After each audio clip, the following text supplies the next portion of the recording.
For today, we go through the text, the paragraph number 20.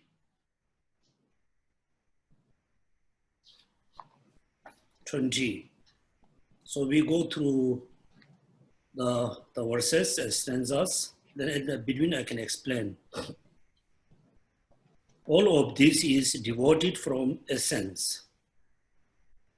That means all phenomena empty of essence or devoid of essence. So now everybody, we just go through imagination. Let's say all things around us devoid from essence. We just imagine whatever perceived to us, there's nothing you can see essence within the object which is appear to us.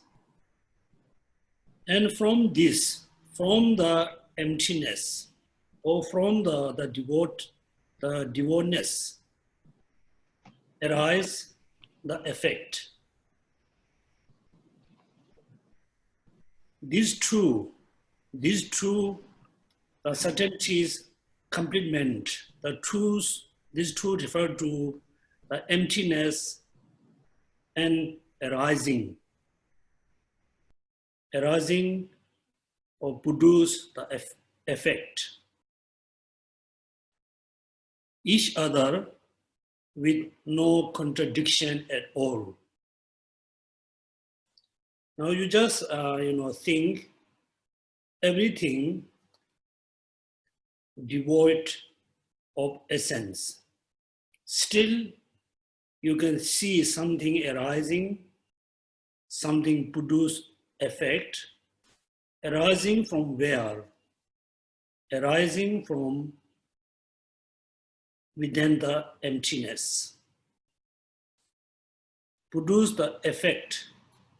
Also, there's an emptiness. Therefore, things are dependent each other. Therefore, the effect, the result, arises from the cause.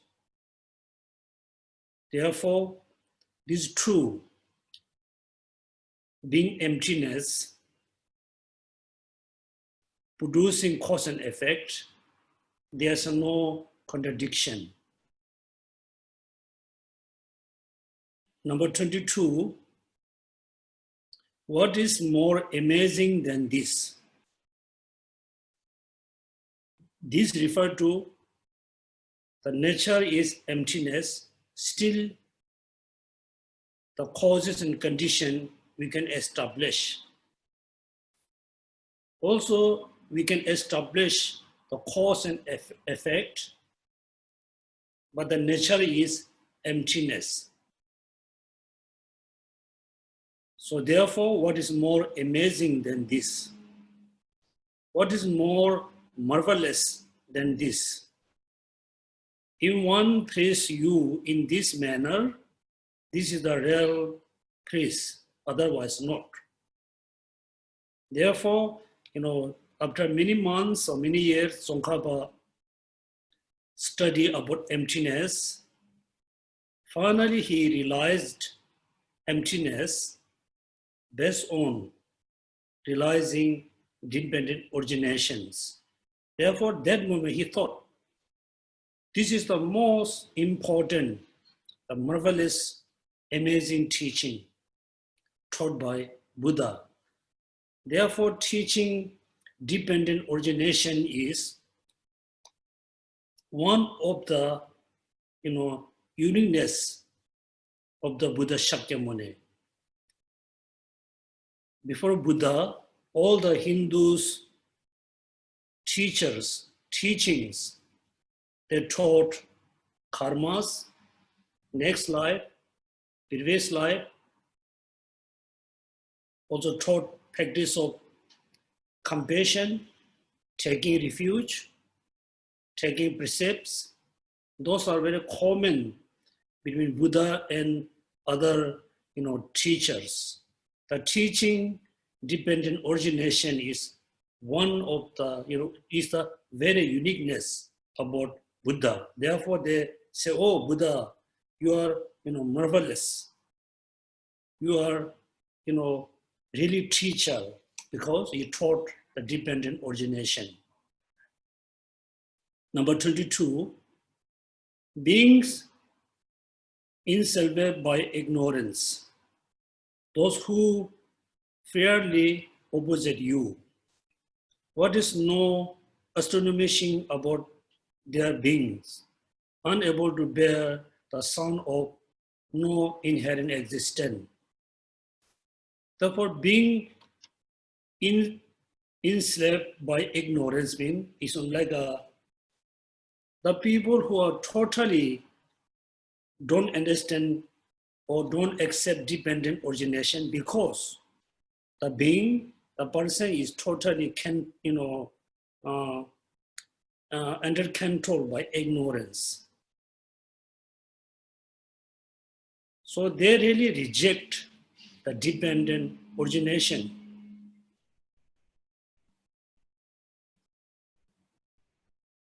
So those people who reject the concept of no inherent existence, there is nothing special for Tsongkapa. Non-Buddhists, they reject the notion of non-existent, non-inherent existence. It's nothing amazing for Tsongkapa. And also they challenge to Buddha. Also, it's nothing really astonishing for Tsongkapa. But next sentence, 23. But having accepted dependent origination, then all Buddhist, proponent from the from the first true school all the way to the autonomous school, all the proponent, they accept it. They believe in dependent origination. So the dependent origination, the teaching about dependent origination is very precious treasure of your speech. That means teaching dependent origination is one of the treasure, most important teaching taught by Buddha. Then all the Buddhist proponents, all the tenets, they accept it, but they're not tolerating the role of emptiness. This is found amazing indeed. Lama Tsongkapa was very surprised, very amazed, feel very surprising, because in a one hand, they believe or they accepted the dependent origination. In other hand, they cannot bear, they cannot tolerate, the concept of emptiness. This is very, look like very something be amiss. What he was saying, if you accepted dependent origination, then you must be tolerant about the emptiness. Otherwise, in a one hand, you believe in dependent origination. On the other hand, you are not tolerating about emptiness. This is a very amazing. Amazing means not a positive way. Therefore, for us, when we read this sentence, first, what we need to think, as yesterday I explained, so first we need to study about the dependent origination. Everything arises by dependent on something. That reason, we must think nothing exists inherently. All phenomena devoid of essence. Then number 24, the door that lead to no intrinsic existence. This unexcelled door of dependent origination. Through its name alone, if one grabs at an intrinsic existence, no, this person have to go continuously, who lack the unrevolved intents, well traveled by a noble one. By what means should one guide him to the excellent path that please you? This page number 24 and 25, actually the door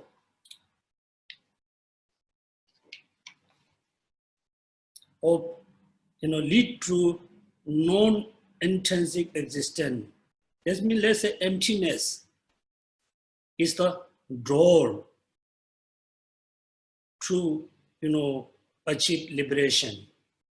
The door that leads to where? To lead to the no intrinsic existence. That means the non-intrinsic existence or emptiness we need to know.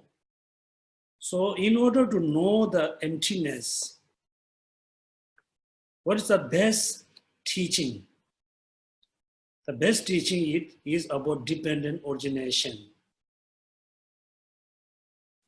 So in order to enter into the emptiness door, we need to know, we need to realize the dependent origination. Then still you believe in dependent origination. You say, yes, I accept the dependent origination. But still in your mind, you're still thinking things exist inherently, intrinsically. You just grasp. Then, so those people, in one hand, accepted the concept of dependent origination. In another way, they cannot really accept emptiness. Cities say things exist inherently. Those people, those person who lacks the unreversed intents,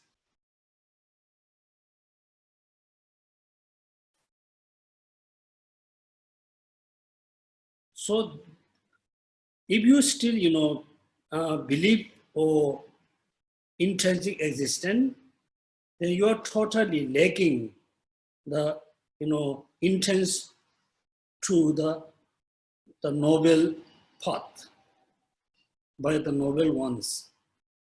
By what means should one guide him? Then those kind of people, how we can really introduce emptiness? The best way to introduce emptiness is dependent origination. They believe in dependent origination, but they still cannot accept the emptiness.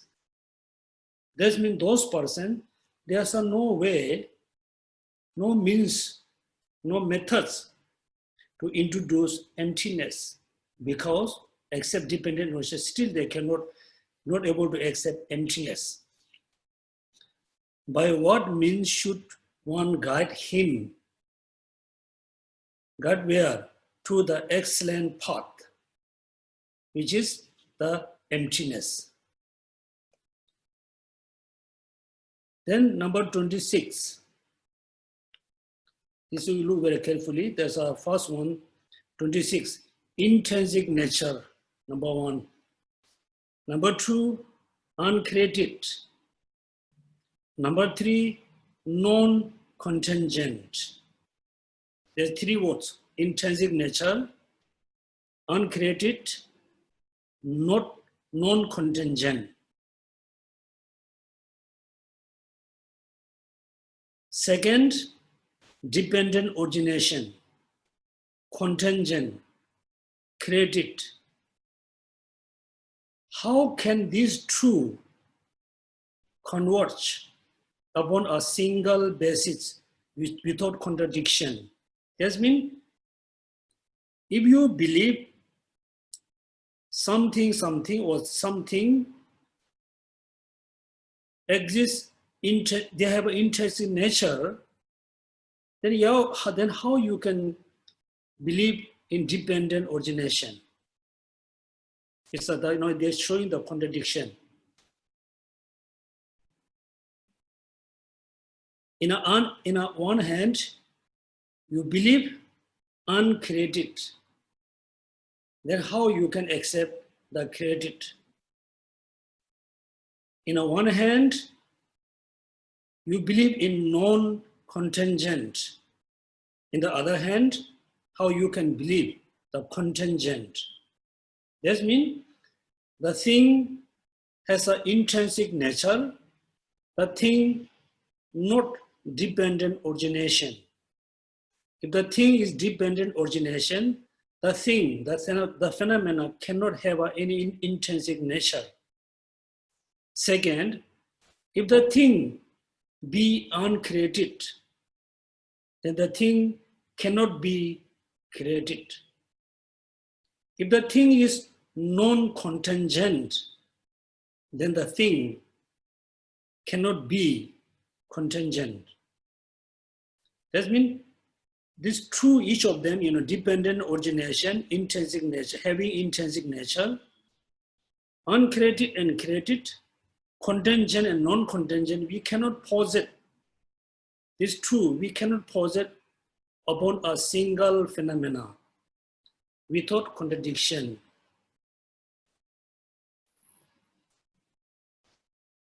Then next, 27, therefore, is a kind of summary for 23, 24, 25, 26, 27 is look like short summary about the previous 4 paragraph. Therefore, whatever originates dependently, though pre-modally free of intrinsic existence,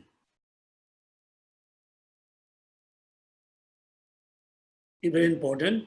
Therefore, whatever originates dependently, that means around us, everything originates dependently, arising dependently, depend on causes and condition. Whatever originates dependently, though pre-modally free from intrinsic nature, intrinsic existence. What does mean here? Yes, pre-modally. Here, simply you can think all phenomena originates dependently. Therefore, anything free from intrinsic existence from the beginning, since come being to exist. It means at the beginning, pre-modally, from the beginning, since they come into exist, is free from intrinsic existence. For example, when we were born, let's say, sometimes you can see, somebody has the genetic sickness, That means since the child born, the child carries, certain disease. That means the child is not free from the disease since the child born. In the same way, all phenomena free of intrinsic existence since they exist, since they come into exist. That means pre-modally. Very Tibetan we call here Dhamane. Dhamane means from the beginning, or since they come into exist. All phenomena free of intrinsic existence. Then we have a question. Since phenomena come into exist free of intrinsic existence, then how come for us everything look like, not free from intrinsic existence? They have everything exists intrinsically. Then how come things are not exist intrinsically? For us appear everything exists as a intrinsically. How come? Then next sentence you can see, appears as if it does. It does what? Possess intrinsic existence. As you thought all this to be illusion-like. Illusion-like. That's means yes. Therefore, when we look at the phenomena, any phenomena, the nature is free of intrinsic existence. Still for us, everything appears to us as a intrinsically existent. How come? That means everything look like delusion. Delusion. What does mean delusion here? In a Tibetan called Yuma.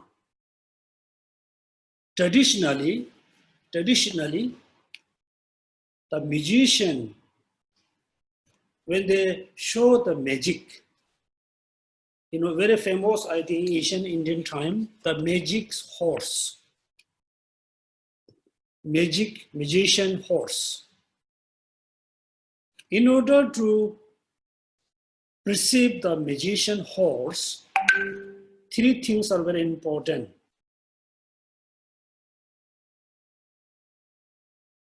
Number one, the magician needs certain substance to produce a magician horse. Number two, traditionally, the magician need to recite certain mantras. Number three, the people who are watching the magician horse, the mind, eyes consciousness must be influenced by the substance and mantra. Then you can see there's a horse. Right? Within these three conditions, then you can see the horse. When the mind cannot be influenced, cannot got any influence by mantra, the person cannot see the magician horse. Therefore, when we look at the phenomena, for us, everything exists intrinsically because all minds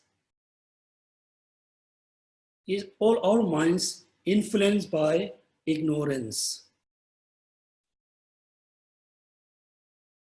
Then the substance which is used by the magician is like the basis. When we named, like house, car, we give a name. We label as a horse, car, house.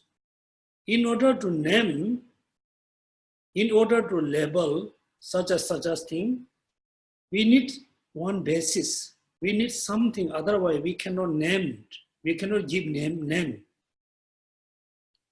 The reciting the mantra is, we have a very heavy habituation, mental habituation to tend to believe everything exists intrinsically. Therefore, for us, everything exists intrinsically because we have all this condition. Therefore, for us, every day you must believe everything look like illusion. 27 and 28. 28, Therefore, through this very fact, I understand well the statement that through what you have to taught, the opposite, the opinions who challenge you cannot find false, cannot find false. They accord with the reasoning. That means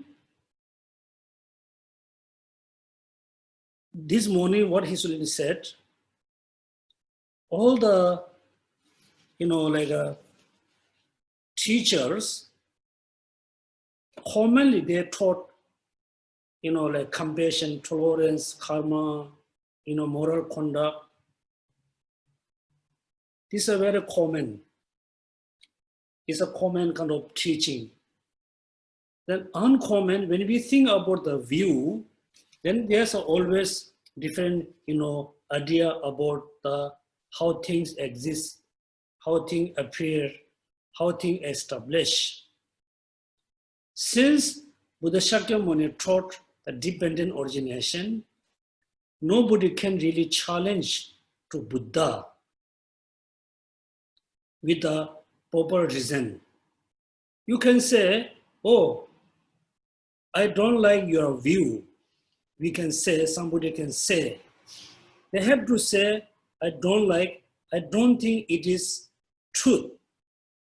You have to say, it is not truth. You have to show the reasonings and logics. Therefore, nobody can really challenge the concept of dependent origin, concept of emptiness, because you taught the dependent origination. Then 29 is another thing we need to learn.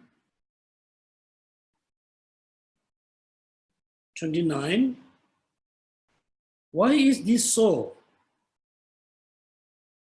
Why nobody can challenge about the view, about the emptiness? Why is this so? Because by declaring this chance for the reflection and degeneration thoughts, things sins and unsins are made most removed. So once you understand dependent origination, then the thing which you see, the thing which you cannot see, you cannot have any of the extreme views, because you understood the dependent origination. Without understanding the dependent origination, when you think about the truth nature of phenomena, sometimes you have a over exaggeration. Sometimes you have a minds to tend to believe in annihilations. Understanding of dependent origination, once you understand the dependent origination, your mind can be free from all kinds of extremes. Then, sentence number 30, through this very part of the dependent origination,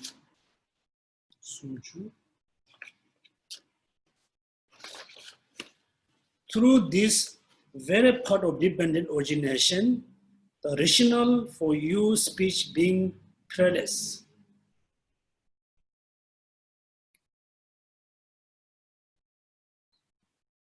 Right? Therefore, the rationale for your speech being prayerless, you taught the dependent origination with the reasoning.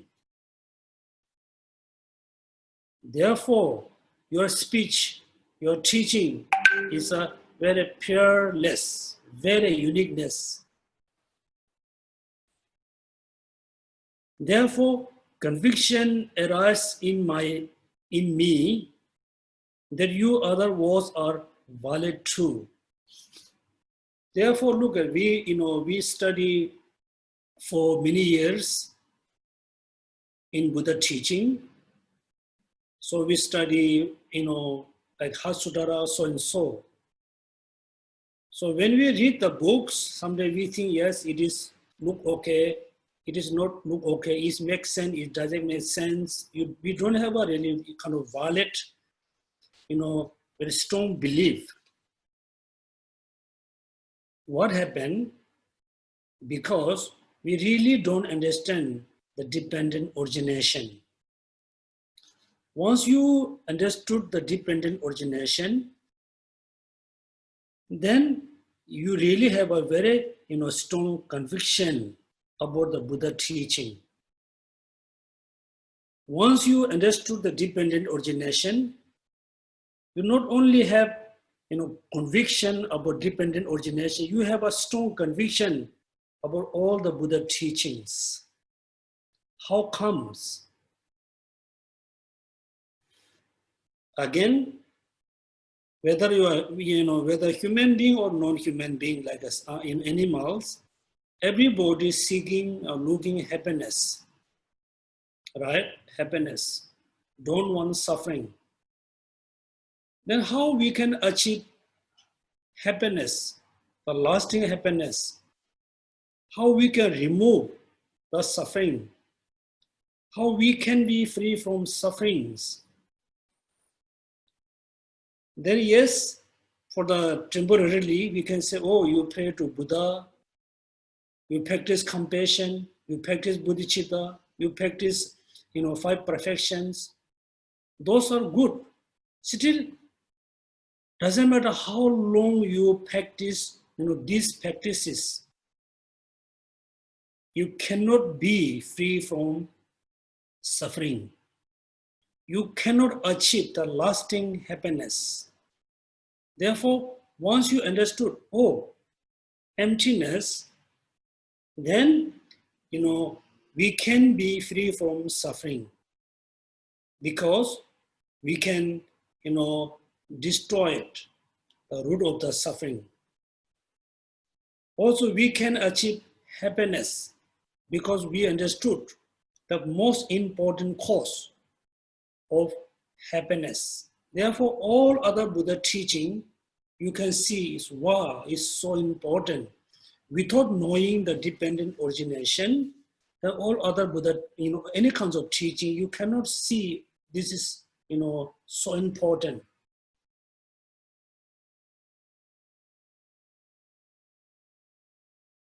So 23, so you must remember this sentence. The rationale for your speech being prayerless, conviction arises in me. Then also that your other words are valid true, valid true. Therefore, many of us, we believe in Buddha, we do practice of Dharma, but we don't have a very, sure about all our practices because we don't really realize the dependent origination. Then 31, you who speak excellently, being seeing as it is. For those who train in your footsteps, all degeneration will become removed. For the root of all faults will be undone. So Buddha Shakyamuni, he taught the excellent teaching with a dependent origination. He just not really copy from someone. First, he really had, he see. He taught the dependent origination based on his experience, based on seeing. Seeing what? Things are, it is, such asness.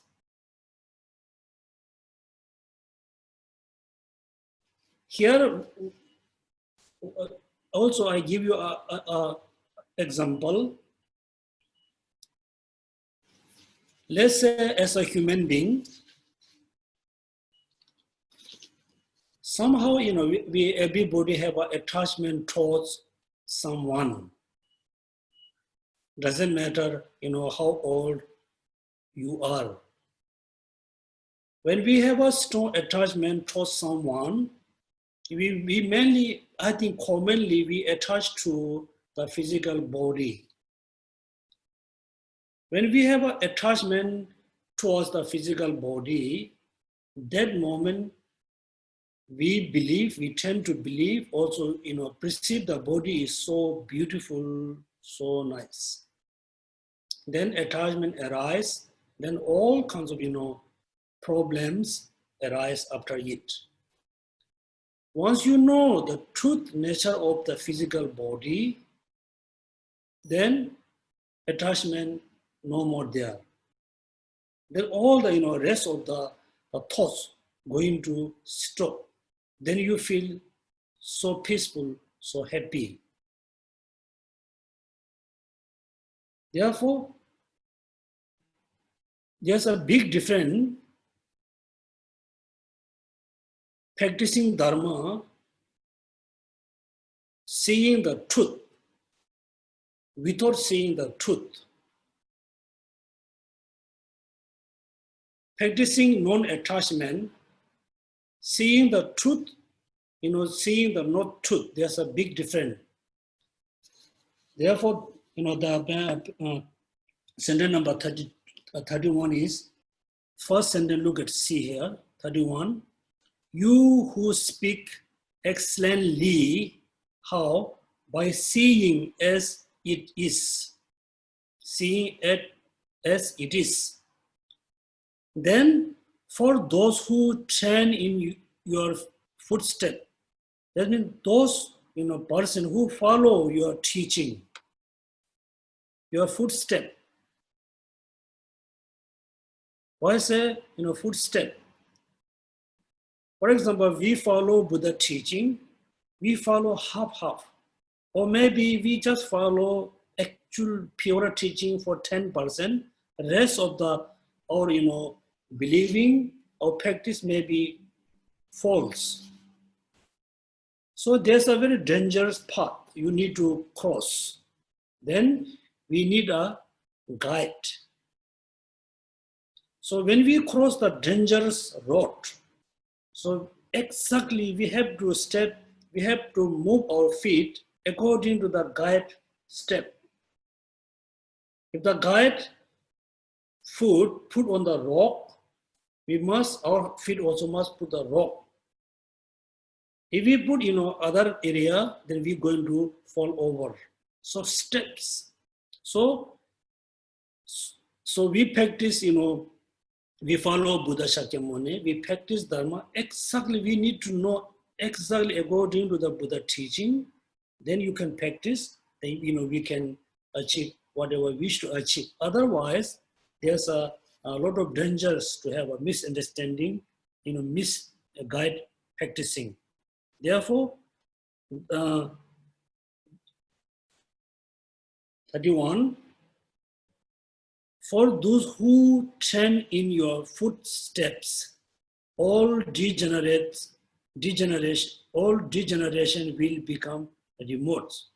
Degeneration refers to sufferings. How all suffering can be removed? Because for the root of all faults will be undo.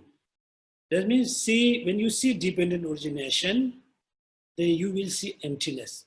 When you see emptiness, then you will see the ignorance is totally a false mind.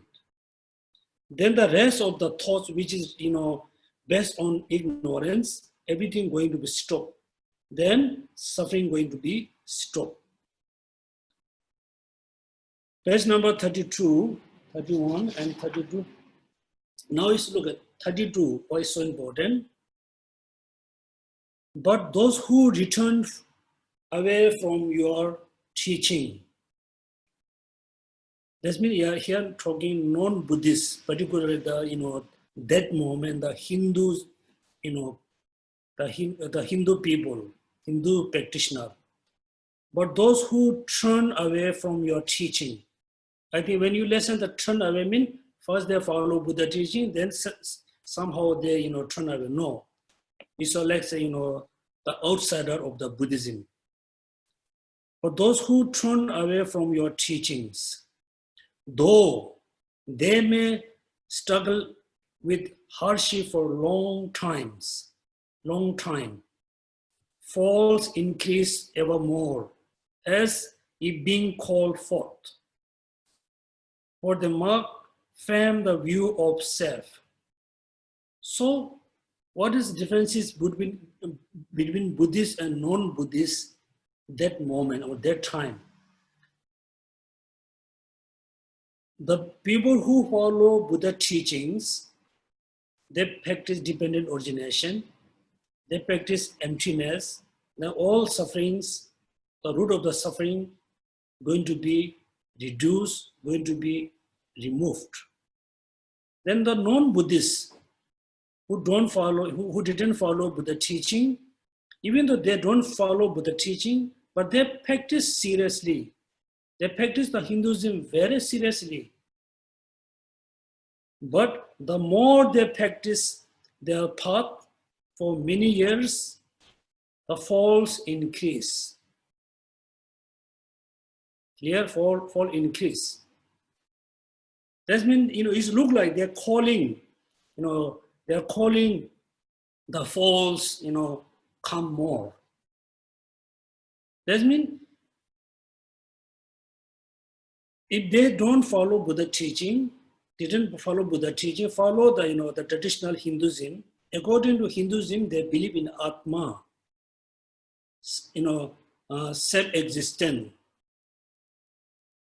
Then if you always practice, the Atma, self-existent, then more negative thoughts arise. Not just the negative thoughts arise more, but the view become more strong.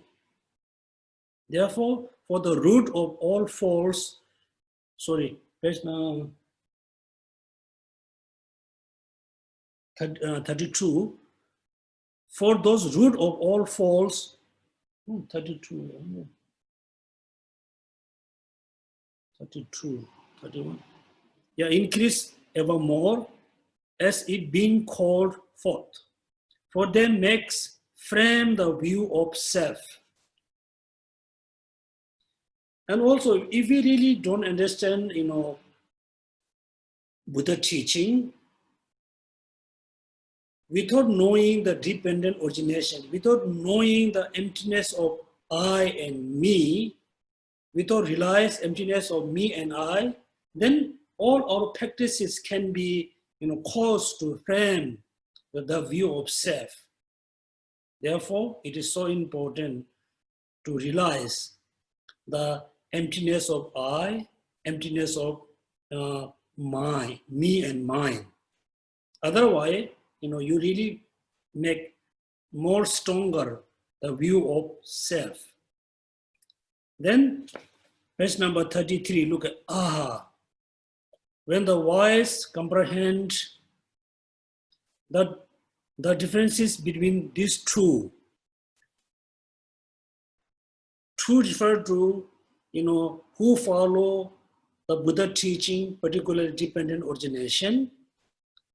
The person who doesn't believe the dependent origination. This true.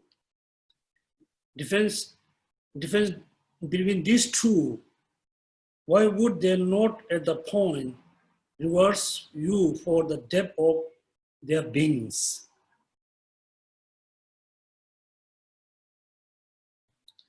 So here we say, we are Buddhists. We say Buddha Shakyamuni is a wonderful person.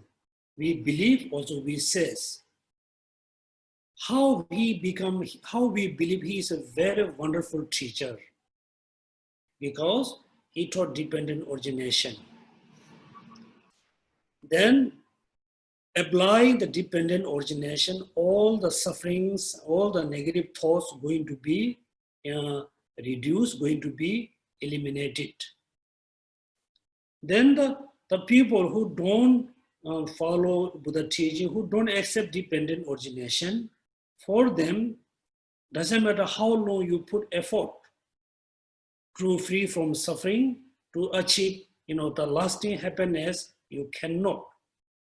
Therefore, that moment, then you can see, oh, I really follow Buddha teaching. You will have a very strong belief or faith towards Buddha. Therefore, look at page number 33. Aha, when the wise comprehend what? Comprehend the differences between these two who follow Buddha teaching, who doesn't follow Buddha teaching, then why should they not at that point the reverse of very strong respect you from the depth of their beings? Then 34.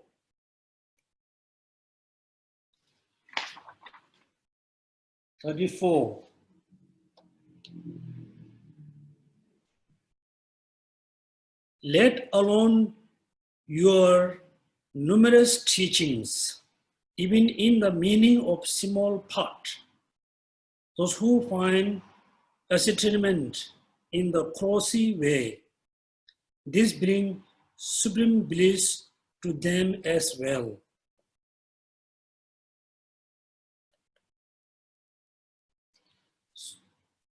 Here what you can see, how much Lama Tsongkapa was so happy when he realized emptiness.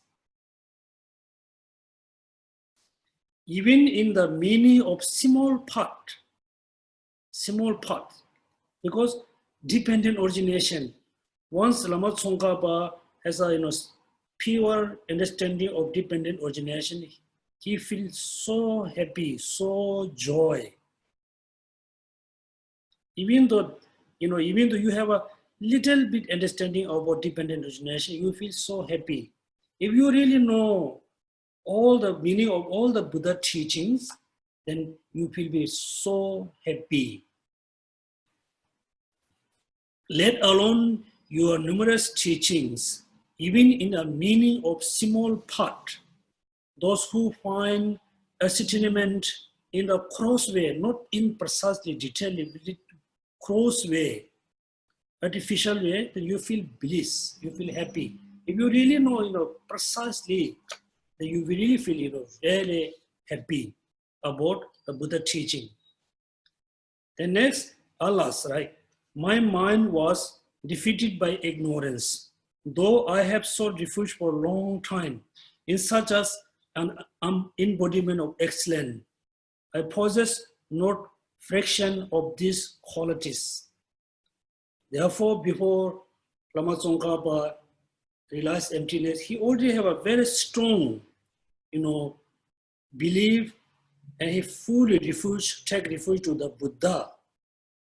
But his mind was still defeated by ignorance because he didn't realize dependent origination. Therefore, he didn't realize emptiness. Therefore, when he compared, before realizing emptiness, after realizing emptiness, we compared the, belief into Buddha, the faith towards the Buddha. When he compared, he really cannot compare. After realizing emptiness, he was very strong, solid faith towards Buddha. I possess not a fraction of these qualities. Then 36. 36 is for us, also is, Lama Tsongkapa, 36. Nonetheless, before the stream of this life, that means before we died, flowing towards death has come to cease. Then I have found slight faith in you. Even this, I think, is a fortunate. So particularly, Lama Tsongkapa has a very special faith towards Buddha Shakyamuni. When he realized emptiness, then he feels he's so lucky. I think he was quite old. Even though when he realized dependent origination, he feel I'm very fortunate. Therefore, everybody must think, we are very fortunate to able to listen the teaching about dependent origination, to able to study about dependent origination, to able to study about emptiness. So before we, pass away. Why we need to feel very fortunate? Because not, this is a Buddha teaching. We must feel very fortunate because we really don't know how to, free from sufferings, all kinds of sufferings, all kinds of problems. We really don't know how to achieve the lasting, the ultimate happiness. Once you realize, yes, dependent origination is the only, the way to achieve lasting happiness, to reduce all kinds of suffering, then you feel, I'm very lucky, I'm very fortunate. Therefore, we really need to put a lot of effort to understand dependent origination, then emptiness. Once we realize both of them, dependent origination, emptiness, then everything will come. Fortunate. Then 37, 38. Among teachers, teacher of dependent origination, among wisdom, the knowledge of dependent origination, you who are most excellent like the king in the world, know this perfectly well, no other. Therefore, among the teaching about dependent origination is the most important. Among the knowledge, among the wisdom which is know the dependent origination is the most important. Therefore, Buddha Shakyamuni, he was looked like king in the world because he teach dependent origination. He realized the dependent origination.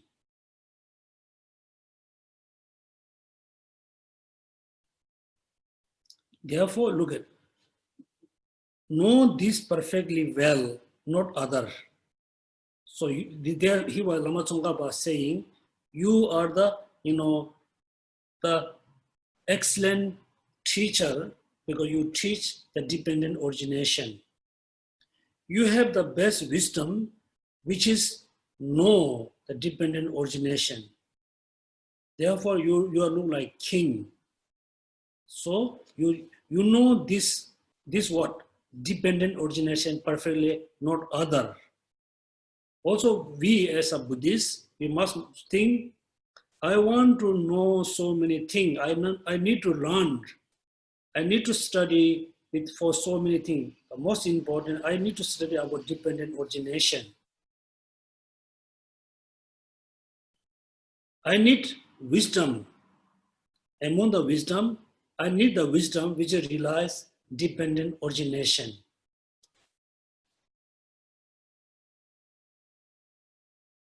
Then 38, all that you have taught, process by way of dependent origination. Yes, sir, actually two meaning. Whatever he taught, based on dependent origination. Another meaning, whatever he taught for realizing dependent origination. Right? That means first is, kind of, Buddha said nirvana is possible because dependent origination. So whatever he taught based on dependent origination, whatever he taught for realizing dependent origination. There's a two different way you can think. That too is done for the sake of nirvana. Right? That means whatever you teach teach for realizing dependent origination. Realizing dependent origination is the only means to achieve nirvana. You have no deeds that do not bring peace. Therefore, whatever teaching taught by Buddha, he taught based on dependent origination for achieving nirvana, to have a happiness. Therefore, we Buddhists, we practice Buddha teaching. All the teaching we must apply to achieve nirvana, to have a happy mind, to achieve happiness. Here what we need to think, what we learned, actually, if you are really, real Buddhist, if you are really real Buddhist, if you are really real, Mahayana, teaching follower, you have to automatically, you must be always happy. Must be very happy. Because when you have sufferings, you must realize the suffering, use logic and reasoning. You should not take seriously the suffering as a sufferings. Also, if you are real Buddhist, whatever you practice, any kinds of practices, must practice to achieve liberation, Buddhahood. Therefore, many Buddhist people, they practice Dharma to have a healthy life, to have a healthy, good family, to have a lot of wealth and like a name and fame. This means we are using the Buddha teaching for the wrong purpose. Therefore, if you really think I am Buddhist, you always try to be happy. If you are real Buddhist, when negative things arise, you must know how to reduce, how to control. Slowly, you know how to eliminate. Therefore, here look at say, that too is done for sake of nirvana. You have no deeds that do not bring peace. That means all the Buddha teaching, all the teaching taught by Buddha is mainly for bring peace and happiness. Right? Then 39, Allah's, very MS words, Allah's. Your teaching is such as in whoever's ears it falls, they all attain peace. So who would not be, honored to uphold your teachings? Therefore, when you are listening the Buddha teachings, when you study Buddha teaching, certainly you must attain peace. So we follow Buddhism, particularly I think all the TBC, ESCO members. You should feel, oh, it's a really, I'm very honored to uphold the Buddha teaching, to spread the Buddha teachings. So Buddha teaching can really bring a lot of peace and happiness for many people. Again, sometimes, within the Buddhist, we have a lot of, not physically, mentally, verbally, we discriminate. Oh, they follow Hinayana, I follow Mahayana. Then we are not happy each other. Oh, I follow Tibetan Mahayana, they follow Chinese Mahayana, or mentally we are not happy each other. That means you are not, we are not really Buddhist. Yes, culturally, verbally, we can see I'm Buddhist. You are not. If you are really Buddhist, you must know the Buddha teaching. When you really know the Buddha teaching, there's no way we can discriminate, this Buddhist, that Buddhism, this Buddhism. Therefore, alas, your teaching is such as in whoever errs in it fails. The Buddha teaching all in errs. They all attain peace. So who would not be honored to uphold your teachings? Then 40,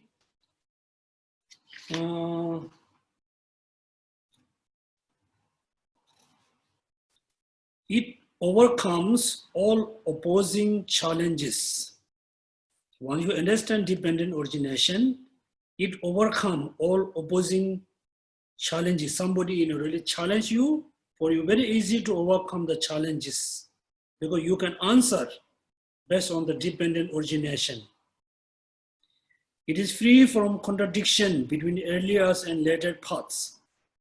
So therefore, Buddha, teaching Four Noble Truths, things exist inherently. Second time, nothing exists inherently. You can see there's a look like contradiction. No. Once you understand dependent origination, then you will understand there's no any contradiction between the Hinayan teaching, Mahayana teaching. There's no contradiction between Mahayana, within the Mahayana, like Sutra Mahayana, Tantra Mahayana, because you know the dependent originations. It's overcome all opposing challenges. Is free from contradiction between earlier and later paths. And it grants fulfillment of being's two ends. Two M's, M for your own, M for others. Here you must remember the Lamrim. When you practice the six perfections, the sixth perfection can fulfill your own M and other M's. It grants the fulfillment of being's two M's. For this system, my joy increase evermore. 40, then 41. Okay, 41.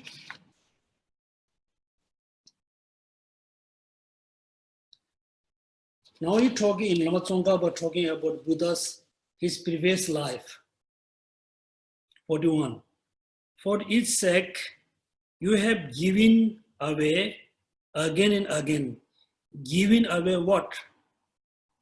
How long? Over countless eons. Sometimes your bodies, at other your life, as well as your loving kind and your resources of wealth. So Buddha Shakyamuni himself, in his previous life, he gave away his life, body, even though he's, like loving kids, like loving kinds, like children and relatives, also all the resources he give away in order to receive the teaching about dependent origination, in order to practice about dependent originations. Right? Here, what we need to learn, we must learn how it is so important about the dependent origination. Reason number one, Buddha himself, before he became a Buddha, he gave up everything, his body, his life, his relatives or children, resource, for only understanding of emptiness, for the teaching of dependent originations. Also, one time, Buddha was looking, teaching about how to achieve the lasting happiness, how to free from suffering. Then he met a Hindu's master in previous life, non-Buddhist master. The Buddhist master said, if you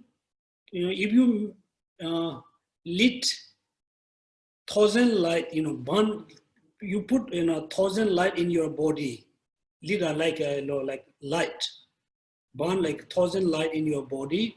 I'll give you a teaching. Then he did it.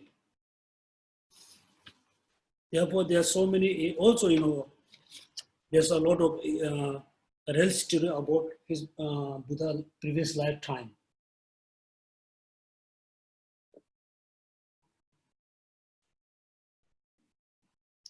"42. Seeing this quality of this teaching about dependent origination, pulls heart from your heart." That means when Lama Tsongkapa understood the dependent originations, look like really, the Buddha Shakyamuni pulling him from his heart. Just like what a hook does to the fish. When the fish, caught by the hook, the fish just, pull out. "Said, it is not to have heart is from you." In this English word, the said, feel upset, said. In the Tibetan, we say, I'm lacking the fortunate. I'm not the fortunate. I lack the fortune, because, Lama Tsongkapa didn't have a time to listen the teaching about dependent origination with the Shakyamuni. Then there's a 45, 46 is a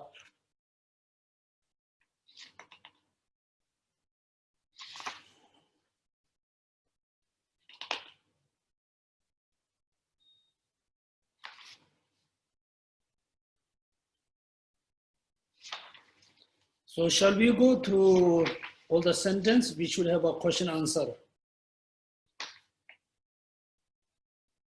Hello? Shall I go through the text or start the question answer? Sure, we have about half an hour more. Maybe we'll take some questions from everyone. Okay. Let's start. I think we start question answer. If there's at the end, if there's a later time, then I could go through the text.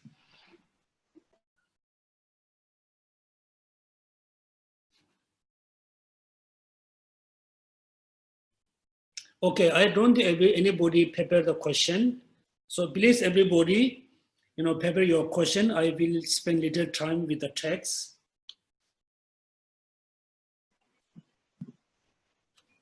Pankit, are there any questions from anyone?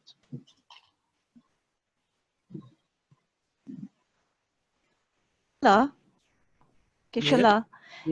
There's one question from Mui Cheng. Actually, she asked yesterday. So, Mui Cheng, I'm going to unmute your mic. Please ask the question to Geshe-la. Okay. Yeah. Okay. Mui Cheng. Yeah. This question is it comes out after a discussion from a friend. Okay. Actually, when we talk about grasping at true existence, so true existence, right, in fact, is a non-existent in the eyes of consequent middle way school, right? So if it's a non-existent, no. Here, I think you are confusing not truly existent and non-existent is different. Okay. Okay, So non-existent means, nothingness. Not truly existent means it exists. But the exist is a different way. Oh, okay. Yeah, I think you also asked yesterday the same thing. Truly existent and non-existent is big difference. Okay, because when we say that we are grasping at, okay, we observe the mere eye, right? Mere eye as an object, then we superimpose inherent existing eye on the mere eye. So this inherent existing eye is existent or non-existent? You know what I mean? Merely I is existent. Then the inherent existent I? Non-existent. Okay, so if the inherent existent I is the non-existent, how can the mind be affected? So if it's a non-existent, it will not function. So if it doesn't function, it's like a permanent phenomenon. So how can we then be influenced by a permanent phenomenon? You know what I'm trying to say? And how can, therefore, this conceptualization of inherent existing I, which look to me like a permanent phenomenon, which has no function, and then we grasp on it and then create all the affliction. This line of argument, there's some contradiction there. You understand where I'm coming from? I say again. I'm not sure about your question. Can you repeat one more? I try to understand. We observe the mere I, Yes, and then we superimpose inherent existing I. Inherent existing I, therefore, is something like a non-existent. So how then we are saying that due to grasping at inherent existing I, all our problems come. Yes. So it doesn't make sense when inherent existing I is something like a non-existent that we control, and then we are being influenced by something that doesn't exist. So it's like, why? Yeah. You get my answer? Actually, you are saying when we absorb the, the merely I, then the non-existent I is not exist, right? Not exist. Because the non-existent I is merely superimposed, imposed by our own mind, conceptualization.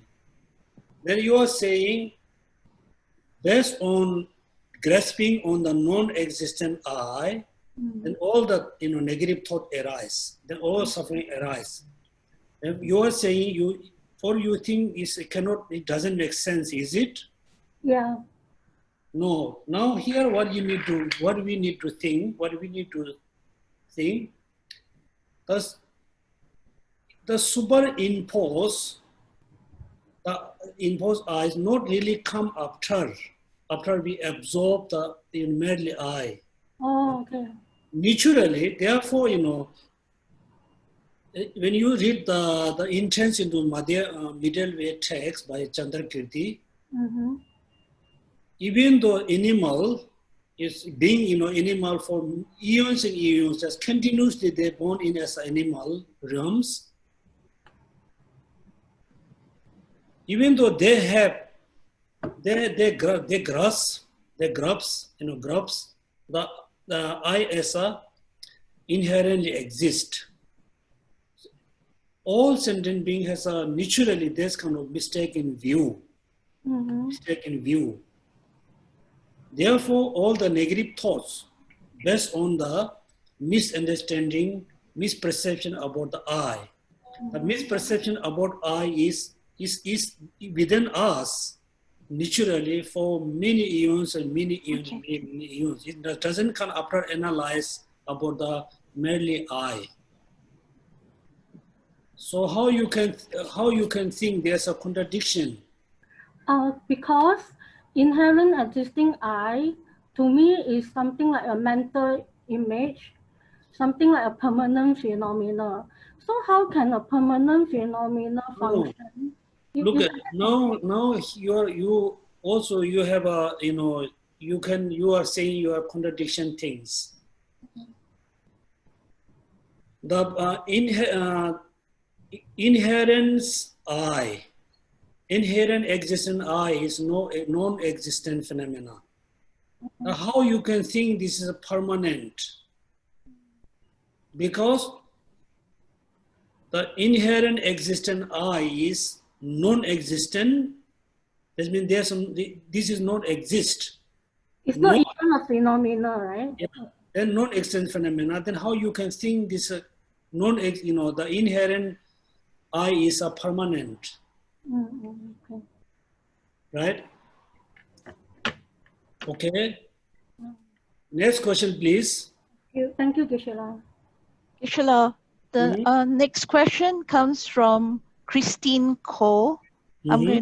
Christine, I'm going to unmute your mic. Dalai, Geshe-la.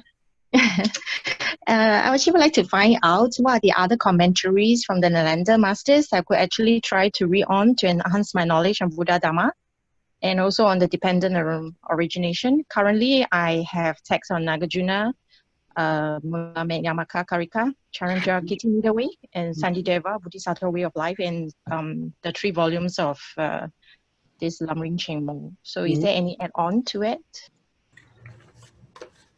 Okay. I think many people, from my point of view, many people think, let's say, realizing emptiness is our target. And achieving Buddhahood is like, let's say, our target to realize emptiness. Then, in order to realize emptiness, yes, we need to read, books about emptiness. We just read books, many books about emptiness, just reading, then your understanding is always same, bit better. Almost, it remains as a same. Because there's no point to read a lot of books many times. For example, even though you really, think very deeply with the logics and reasoning with the one sentence, then you have a deeper understanding and better understanding. In order to enhance the understanding which you have, then you can read more books. First, you need let's say, little fire. If you have a little fire, you add more wood and oil, then fire become more stronger. Right now, what we do, we don't have the little fire, but we put a lot of wood and oil, then you are just making a, burning big fire. There's no chance. Okay. Therefore, what I said many times in my class, the Buddhists can be put into 2 categories. Some Buddhists, like monks and nuns, particularly Tibetan monks and nuns, they have 2 responsibilities. One, practice the Dharma, practice the teaching. At the same time, we have a responsibility to preserve the lineages, preserve the teachings. Therefore, we need to study for many years. We need to receive all kinds of teaching from many masters, many different kinds of teaching, many different initiation. The second category is, which is I think most of the lay person, we put, look like, not average, the lay person put into the second categories. You must study and mainly only practice. You don't have the responsibility to preserve the Buddha teachings. Or you don't have the time to, go through all the teachings. Therefore, just, really put a lot of effort to understand one sentence meanings. Have a detailed understanding about dependent originations. Then, in order to enhance the knowledge, then you can read, many teachings. So, even though when you read, whole teaching about emptiness, and you have, so he said like this, she said like that, he said like that, you increase your knowledge, but you're not going to increase your experience about emptiness. Understand. Yes, therefore, whatever you're reading, the complementary book is is, I think, quite enough. You don't need to read any other books. Okay. Thank you, Geshe-la. Thank you so much. Really, you know. Also, yeah, we can say, oh, if I read more books, I can have a imprint in my mind. In the previous life, it can be helpful. It's a good thing, but it's not the practical.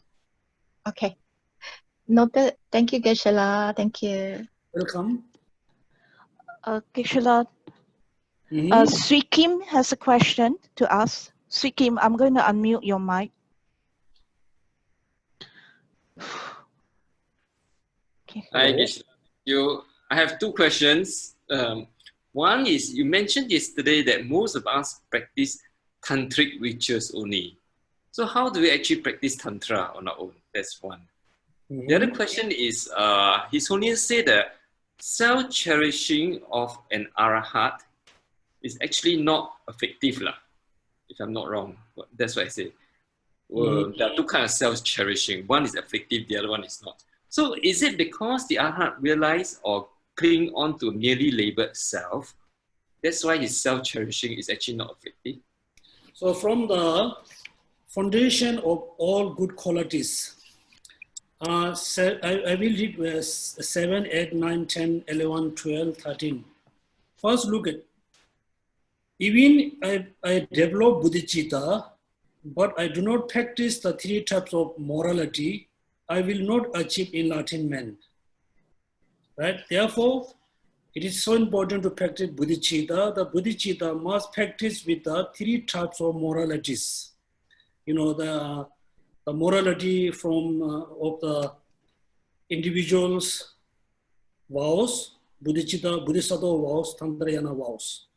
Then program number 9. One, I have pacified this destruction to the wrong object and correctly analyze the meaning of reality, it means emptiness. So first we need to practice bodhicitta. The bodhicitta must practice with the proper morality.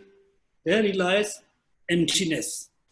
Then program number 10 and 11.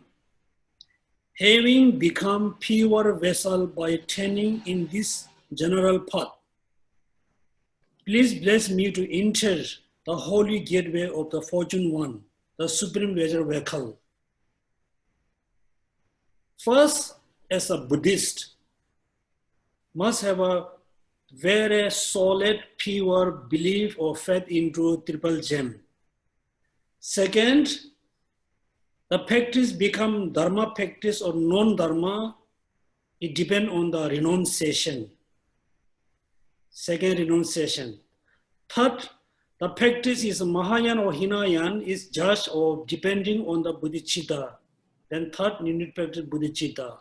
Fourth, even though you have a pure faith, you have a renunciation, you have a bodhicitta, without realized emptiness, you cannot be perfect vessel. You cannot be perfect, like person to practice Vajrayana. These four conditions are the must. Taking refuge, renunciation, bodhicitta, realized emptiness, must. Those are the, three kind of condition. Then you can enter into, the gateway of Fortune One, the Supreme Vajra vehicle. Then how I really enter into the Vajrayana path? At that time, when you have all these conditions, accomplishing the two attainments, keeping pure vows, samaya, have become the place. Then, second, before you receive the initiation, you really need strong motivation to able to keep the samaya. Samaya. Right? Samaya means after you, then you must receive the initiation. Then having realized the importance of two stages, essence of Vajrayana, by practicing with the great energy, never give up the fourth session. Please, that means simple, I say, first, then you receive initiation. After you receive initiation, you must maintain your vows or samaya.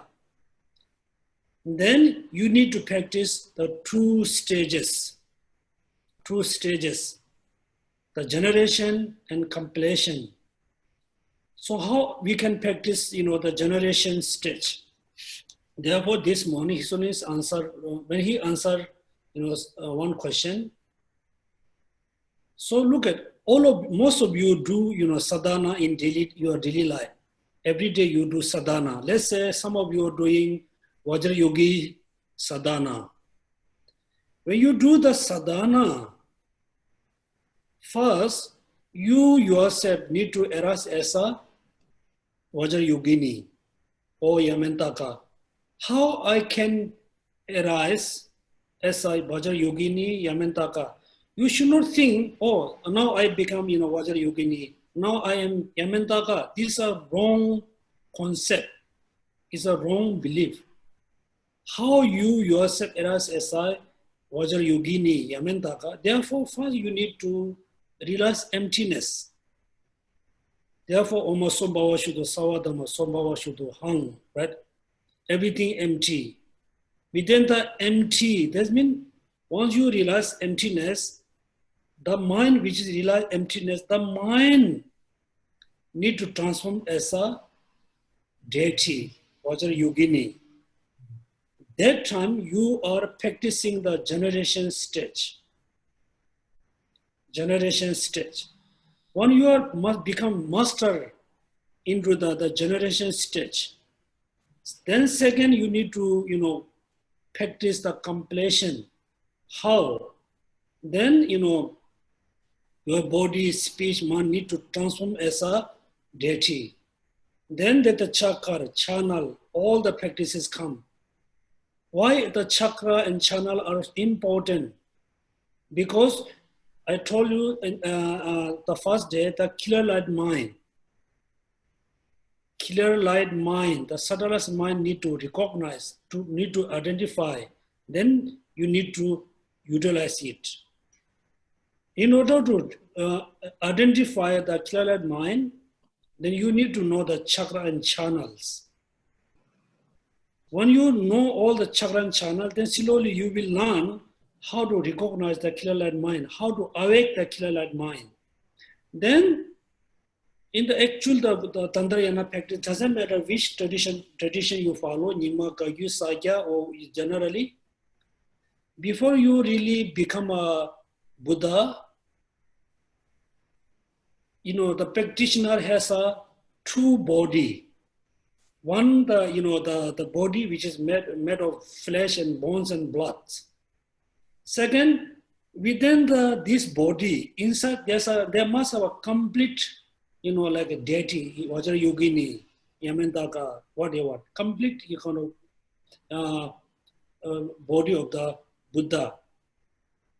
That means once you really, when we say I achieve Buddhahood, means you use the pure body, come from the illusory body. Therefore, now you can see, see, the just doing, the blessing, the cigarette offering, setup offering, reciting mantra, visualizing idam, or there's not really, real practice of the Tantrayana. It's a precondition. So, the main practice of Tantrayana is to realize the subtle energy, to realize the subtle mind, the subtle energy, the subtle mind transform into the Buddha body. Like you have a Jess Buddha, right? Jess. Before that become the Jess stone, transform into Buddha statue is simple stone. And due to a lot of effort, slowly you can see the gems, the jet stone slowly can see shape of the Buddha. Therefore, clear light mind right now we have, through practice of Tantrayana, the clear light mind, the subtle wind slowly need to transform as a Buddha. So this is what mean, Vajrayana practice. Clear? The second, I think you have some kind of misunderstanding about self-cherishing, about the Arhat. Okay? Okay. Clear? Okay, thank you. Clear or not so clear? Actually, the second question, I have heard it that there are two forms of self-cherishing. One is gross and one is subtle. The gross one is actually supposed to be abundant, even to realize renunciation. The subtle one, No. correct. No. I think you are misunderstanding between self-cherishing and self-grasping. Okay? You are mistaking between self-cherishing and self-grasping. Okay. Self-grasping has a gross and subtle. Both of them must be abandoned. Okay. So I guess you are mistaking between what? Self-cherishing And self-grasping. Self-grasping. Self-grasping has a two, gross and subtle. Both must be abandoned. Self-cherishing doesn't have gross and subtle? Self-cherishing, we never, this category into gross and subtle. I see. Self-cherishing attitude, self-centered attitude is opposite of the bodhicitta. Yes. Thank you. Okay, next question, please. The next question comes from Boon. His question is this: physically, as we get towards the subtlest, we reach the indivisible particle. So where does this particle come from, or what is it really? Can you repeat the question, please? I will listen. Physically, yeah. As we get towards the subtlest, yes, we reach the indivisible particle. Where does this particle come from, or what is it really? Okay. Look at in Buddhist philosophical view, all the conditioned phenomena category into three: consciousness, form, and non-associated formation. Any kinds of physical things, like our body, like trees or water or light, like smell and taste, those are we include into the physical things or form. Generally, all forms, composed by four elements. When you study among the four elements, just study the fire elements, still you can see within the fire element has a four elements. So now I know you are talking about very subtle particles, right? Subtle particles. There's a true concept in Buddhism. Some of the proponents who follow the first two school, they believe, they assert there's a partless particle, partless consciousness, partless time. There's another view from the, Chitta Mantra and the Madhyamaka. They rejected the partless particles, partless consciousness, partless timing.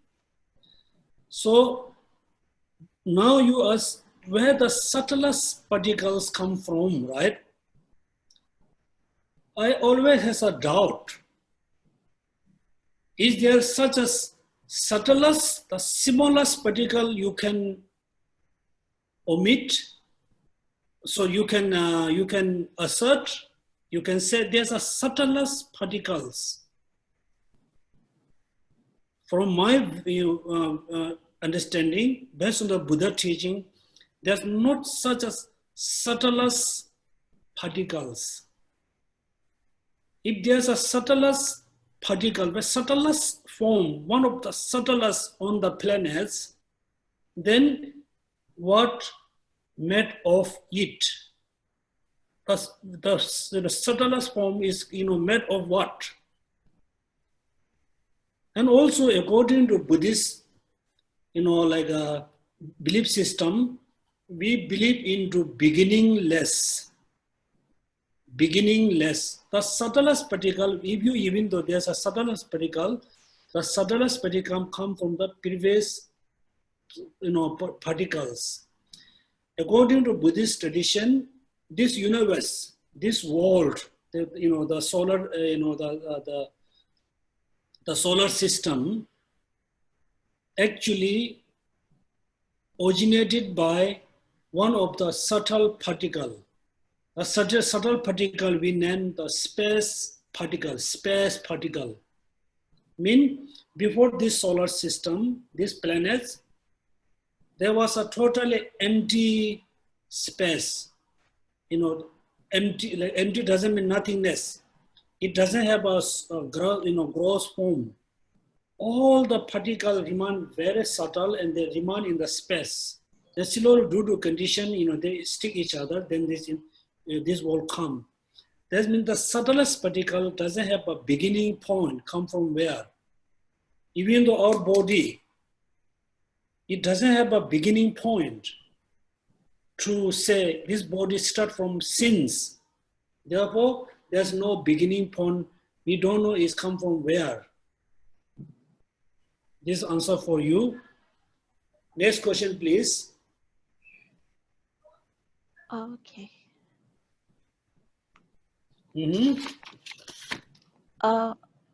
Geshe-la, further to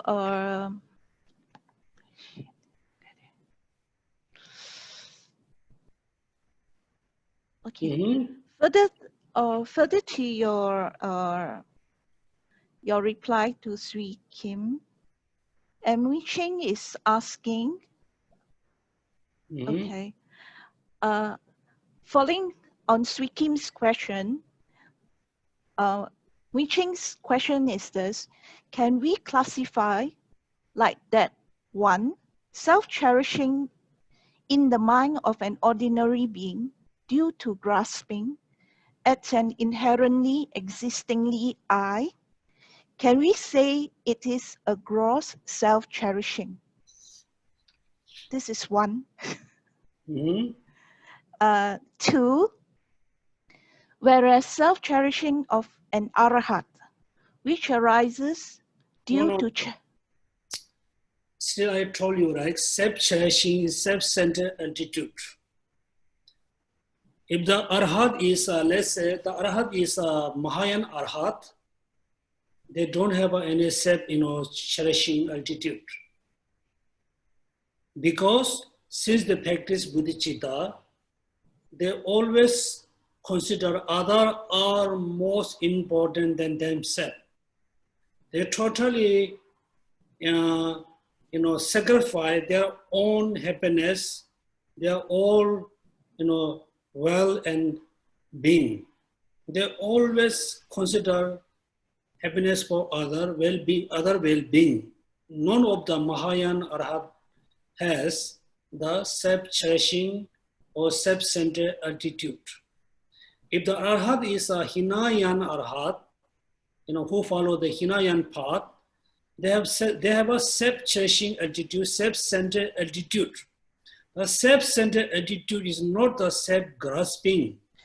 But when the self-cherishing arise, self-centered attitudes arise, at the same time, the self-grasping arise.